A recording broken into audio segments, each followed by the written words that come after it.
Welcome to the GCN Show! From the start of the Transcontinental race in Geraardsbergen, welcome to the GCN Show. From the stage 1 finish of the Tour of Utah in Cedar City,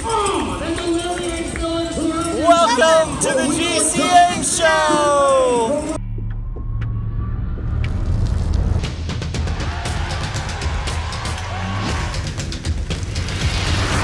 Welcome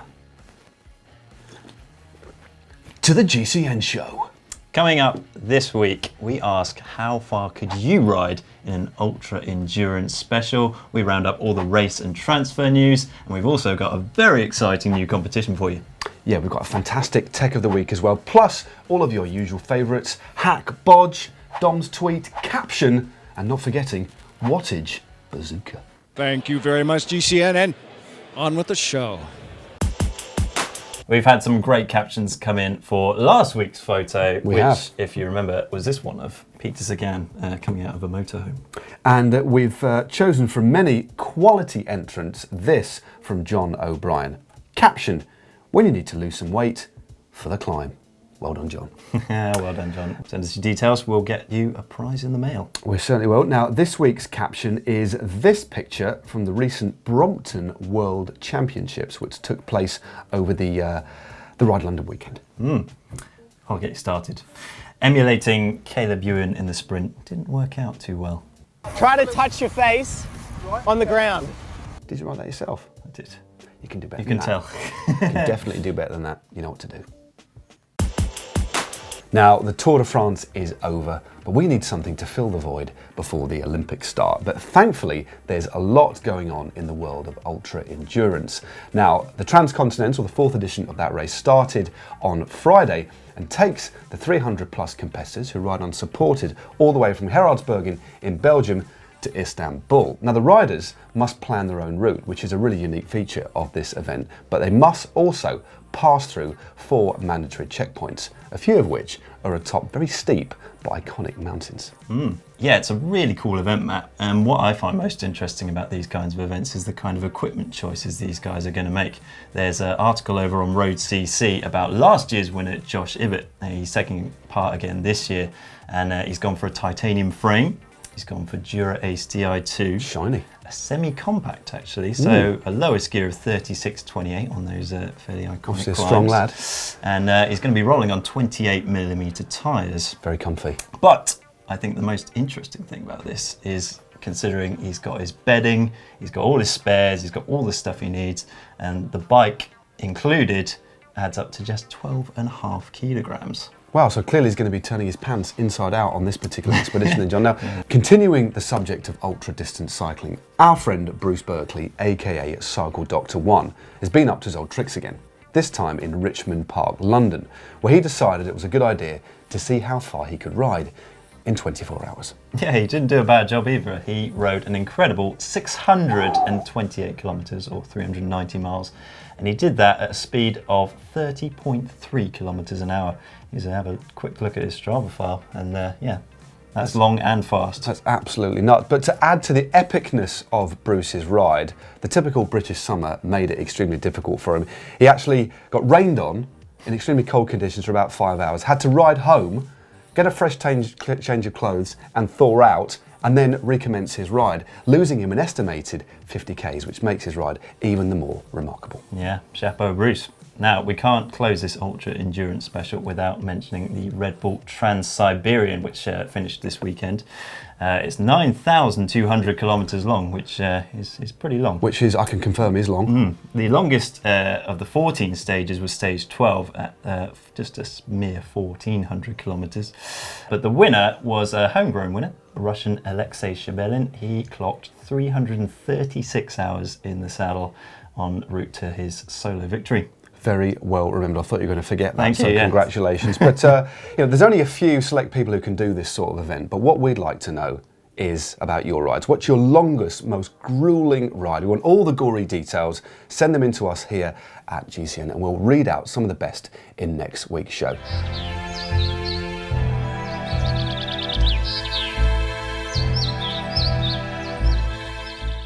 Tech of the Week this week, and Zwift, the virtual online training video game, have launched a new addition to their list of courses. They've teamed up with the Prudential RideLondon, meaning you can now ride around the streets of London and the rolling hills of Surrey in a traffic-free virtual 3D world. With little 3D virtual butterflies and kind of dust sunsets. Pretty incredible. It is good. Yeah, the Zwift community have 2 new courses in which to ride. The first of which is a 14.8 kilometre gamified route which links a 3D virtual London to a 3D virtual rolling Surrey hills, including the iconic climb of Box Hill, via riding underground on the London tube system, and then back via a disused railway as well. Something you obviously can't do in the real world, and something that sounds like a lot of fun, and it looks absolutely amazing. The second route enables Zwifters to take on the same course as the Women's World Tour race, the RideLondon Classique, which is a 5.5 kilometre loop which takes in all of London's sights and landmarks, and extensions for this virtual London world are planned for a future release.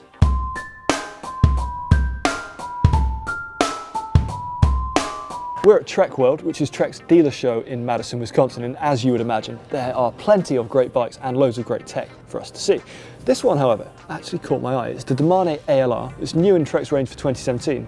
And what this does is this brings the Domane technology that we're used to seeing riders like Fabian Cancellara use in races like Paris-Roubaix to an aluminium bike. So it has the same tyre clearances, there is a disc brake and a rim brake model, and it's got the ISO-speed decoupler too.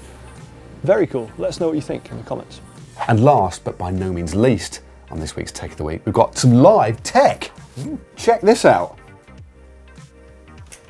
Hey! Whoa, the Orbea, well, the brand new Orbea Orca. Yeah, you might have seen it at this year's Tour de France, but now it's official. The new Orbea Orca is here, 120 grams lighter than the 2015 iteration. And if you want more information on this brand new bike, then you can click the link up here. Competition time. That was beautiful, Matt. Thanks very much indeed. Well, the winner of this limited edition Casque Protona helmet, as used by Team Sky in this year's Tour de France, is Barry Weed Of the USA. Of the US. Well done, Barry. Get in touch and we will send your prize, this very helmet, out to you. And I've only been wearing it for around 3 hours, so I haven't sweated too much into your helmet, but there it is. Absolutely lovely. Now, we've got another competition for you where this from Physique is up for grabs. You can choose a set of shoes and your choice of saddle. There's going to be 4 winners for this prize, and the best thing about it is, as Matt said, you can choose your prize. You have the choice of the Physique R1B or R3B shoes, and you can choose whichever saddle you like from the Volta, the Alianti, the Arione, and the Antares. Pretty nice, eh? Pretty nice. And as ever, to enter this competition, you can click in the description below, or alternatively, when they give you a choice, you can click just up here too. Good luck. Best wishes. Racing news now, and Volker Mollema of Trek Segafredo banished the demons of his missed opportunity for a podium place in the Tour de France by soloing to a fine victory in the Classica San Sebastian on Saturday.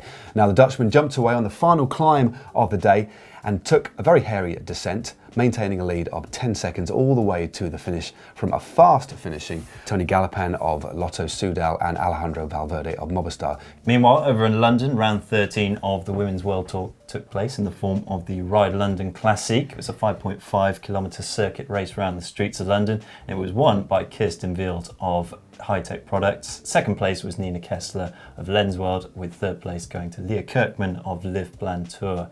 And all 3 of those women will be a lot richer now because they took a share of a €100,000 prize pool. The following day, exactly the same prize purse was on offer in the men's RideLondon Surrey Classic, in which Tom Bonan emerged victorious from a peloton reduced by the very difficult parcours and the aggressive manner in which the race was run. In fact, it was Geraint Thomas of Team Sky who animated affairs by attacking from a breakaway group with still around 50 kilometres to go. Quite amazing and brave ride, but he was brought to heel by a fast finishing bunch led by Orica Bike Exchange and Ethics Quickstep. Tom Bonan's powerful sprint on the inside saw him take victory by well over a length from a fast finishing Marc Renshaw of Dimension Data, just in front of another Aussie in a photo finish, in fact, Michael Matthews of Orica Bike Exchange. Meanwhile, over in Denmark, Michael Volgren took back-to-back victories in his home tour, the Tour of Denmark, while over in Belgium and the Tour of Wallonia, it was Dries Devenens of IM Cycling that took the overall victory.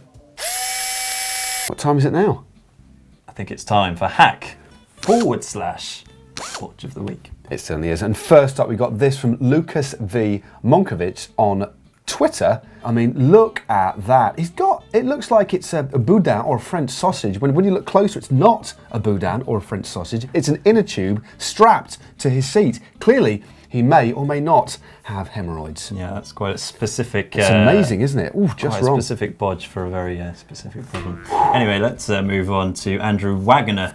He says, #GCN hack. Practical applications of frooming are endless.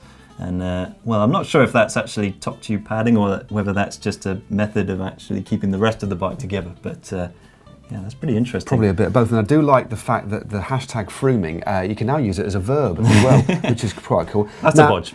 Definitely a bodge. Now, this one, we've got this. This is from Kermit himself, a cracking name. This is actually on Instagram. This is a Shiv cargo bike. Needed a pair of All-Stars for today's strength training, so I took my TT bike and attached the shoes to them. Yeah, it's basically a pair of cons strapped to his TT bars. I mean, it's a pretty good way of carrying shoes. It's a TT bike. I was wondering if there was a bento box you could put those Converse in, but maybe not. But very inventive indeed. Interesting. I'll call it a hack. Definitely a hack. This is definitely a bodge. This is Jinx F1, my brother-in-law's attempt at a GCN ass saver. It's pretty low grade, but I guess it would do the job. He's got to tell you what he has gone to town on, the logo. Yeah, that's it. I'd just say it's a medium effort there, and it all looks like you might be able to apply plaster with that as well. Looks Possibly, like a trowel rather than an ass saver. We must mention that you can buy official GCN ass savers in the GCN shop. Which, if you click some around the screen, you'll probably be able to find them. Yeah, probably. Next up, again on Instagram, we've got this from Rees Pag. Broken spoke tied to another one with grass. Wow. I didn't know grass had such kind of strong properties, but he seemed to have managed it. Never seemed to like it. When I first looked at it, I thought that was a little bit of kind of gardening wire, but it's actually a blade of grass. Astonishing. I suppose if you're in a real fix, grass could be an option. You really need a strong strand of grass. Yeah, and if you want several more strands, you can actually fill your tyres up, as we've proved in the past. Finally, we've got this from the Simple Cyclist. He cut the sidewalls off an old tyre and used what tread was left for his son's toddler bike. He was unable to get any traction outdoors. Problem fixed. And that's a pretty neat hack, actually. That's a very neat hack. He's basically just added a tyre to a plastic wheel. I'm wondering if the toy supply might actually take that to manufacture as well. Very, very good indeed. Keep those hacks and bodges coming. Yep. #GCN hack. Instagram, Facebook, Twitter, we'll find them. It's now time for cycling shorts. Running red lights is certainly something that we'd never advocate, unless you happen to be in Denmark, where from September you can turn right at 33 specially designated intersections, even when the lights are red. Yeah, it's a really interesting take on cycling infrastructure. The Danish always innovators in that regard. But we must add that unless you're at one of these 33 intersections, it's still not okay to run a red light. Well, I'll just add just what you added as well. Definitely don't do it. Now, on to transfer news. August the 1st has come and gone, and all those transfer rumours that we've been talking about back in July are now no longer rumours, they're actual things. They're actual proper things, aren't they? Material things. They are, and the first big one is Peter Sagan moving to Bora Hansgrohe on a 3-year deal for what we've heard is an undisclosed sum for a very large amount of money. Now, he takes with him brother Uri, he takes Maciej Bodnar, Eric Basker and Mikel Kolar as well. Yeah, Specialized are going to be the bike sponsors. They'll also use Specialized helmets, tyres and shoes, and they'll be rolling on Roval wheels. Now, there are unconfirmed reports that there's going to be mixer taps on board the bikes as well as a nice little hob situation. Nice little loofah in there as well. Astana have also announced some new signings, including 3 from the soon-to-be defunct Tinkoff team. They've got recent Tour of Denmark winner Michael Volgren, Jesper Hansen, who won the Tour of Norway last year, and Italian Oscar Gatto. Another Italian will be moving from the Kazakh squad in the form of Marino Moser, who moves from Cannondale Drapac. And Argon 18 will be the sponsors for Astana next year, just FYI. In other news, we've got Roman Kreuziger. He's joining Orica Bike Exchange, and that will certainly bolster Orica Bike Exchange's Grand Tour aspirations in the near future? It certainly will. Well, another rider who's going to be swapping colours is Nico Roach, who's going to be swapping the black and blue of Team Sky for the red and black of BMC. Now he's moving across to primarily support TJ Van Garderen and Richie Porte in the Tour de France, and he will be given a bit of leeway to ride for overall victory in the Tour of Spain as well. Away from transfers now, and Alberto Contador's been back in action at the Classica San Sebastian. Good to see. Indeed. He's finished a fairly respectable 39th. Not bad for your first race back from injury. Definitely. Well, I think Alberto Contador will definitely have all guns blazing at the upcoming Volta. And when you look at the field, again, it looks like it's going to be an absolute bum fight, doesn't it? We've got Chris Froome, Nora Quintana, and amongst others, Esteban Chavez. We say it every year, Matt, but the Volta is going to be a cracker. And we'll say it again, what you just said. Do you know what time it is? Lunchtime? No. It's time for GCN's Wattage Bazooka!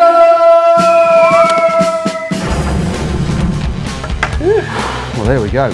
Well, the nomination this week for Pro Watches Bazooka comes from our very own Dan Lloyd, who weirdly nominated himself, but with a fair degree of justification, because he managed to produce somehow an amazing 1,308 watts whilst doing the video for how to produce your maximum power. But we found somebody else more deserved of this week's Watch Bazooka. Yeah, it's quite impressive, Dan, but I'm not sure if we're allowed to nominate ourselves for No, not really. Bazooka. So we found this one from Yolene Dorr, who's busy preparing for the track, Rio 2016, and she's posted these numbers: 1339 maximum wattage, 212 beats per minute, and 158 RPM. That's almost better than that unicyclist we had last week. That's absolutely crazy. But meanwhile, the amateur Watches Bazooka this week is a fascinating one. It's a bit of a story, isn't it? Yeah, this comes in from Clemens Kump. He got in touch with us and let us know about an incredible record attempt which took place over the weekend. Here he is, Robert Petzold.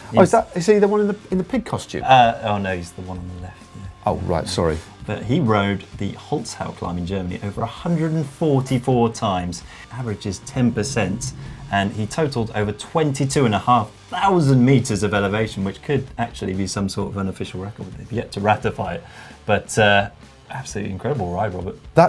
Well, it's not arguably, it is our most long-range wattage bazooka of all time. That's some serious elevation. And keep the wattage bazookas coming in using the hashtag wattage bazooka. Dom's tweet / Instagram post of the week. It's a special this week. Now, first up, it's actually pretty funny. I quite like this one. It's from Sarah Ellen Thomas, the wife of Geraint Thomas from Team Sky. And she tweeted the other day, so, at Geraint Thomas 86, has cycled the Tour de France with a fractured pelvis and a broken rib, but can't sort his washing because, and I quote, it gives him a sore back. Well, he was complaining about a sore back, RideLondon, so perhaps if he hadn't done the washing, he might have won. It's a good point. Blimey, that's a cracking excuse though, isn't it? I won't tell his wife that. Definitely not. This next one is not a tweet, but it is an Instagram post from Bradley Wiggins. Cav playing with his Lego. Oh, bless him. Hashtag holding camp, hashtag Rio, hashtag white toweling socks. That's a cracking hashtag, isn't it? But there is Cav. We know he's a big fan of Lego, as am I actually. Just relaxing and keeping his brain in good running order, as he likes to do. It's good that he's using the instructions as well. Those the big ones can be pretty tricky. They can. You don't want to rush into it without the pamphlet.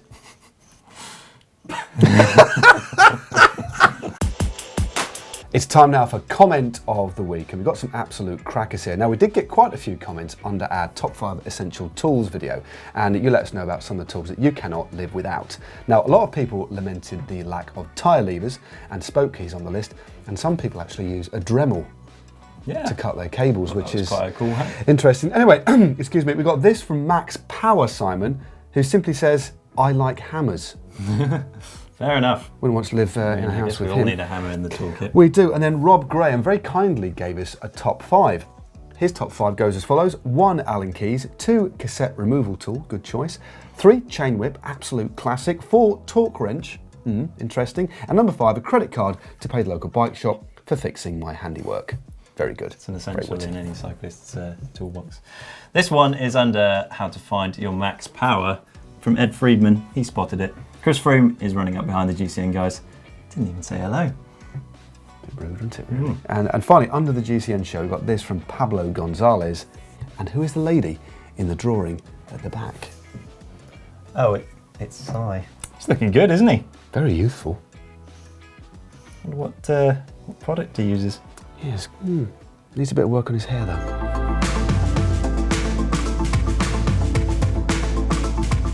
On the channel this week, on Wednesday, it's how to ride out of the saddle. Well, the key is to not just press down with your front foot, but also apply a bit of pressure with your back foot. So what I mean is, using exactly the same principle of standing with your pedals level, you also just put enough pressure through that back foot when the pedal is coming up to control the front foot and the pedal going down. On Thursday, it's our top 5 cycling trends, and on Friday, it's Ask GC Anything. On Saturday, we've got Roman Bardet's Focus Zalco Max Pro Bike, and on Sunday, we show you how Team Sky have changed cycling. Monday is a guide to choosing a multi-tool, and on Tuesday, Welcome to the GCN Show.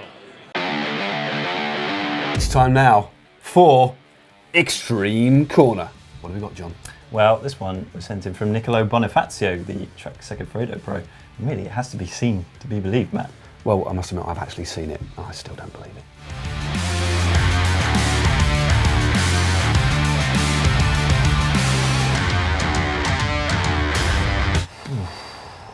What do you think of that, Matt?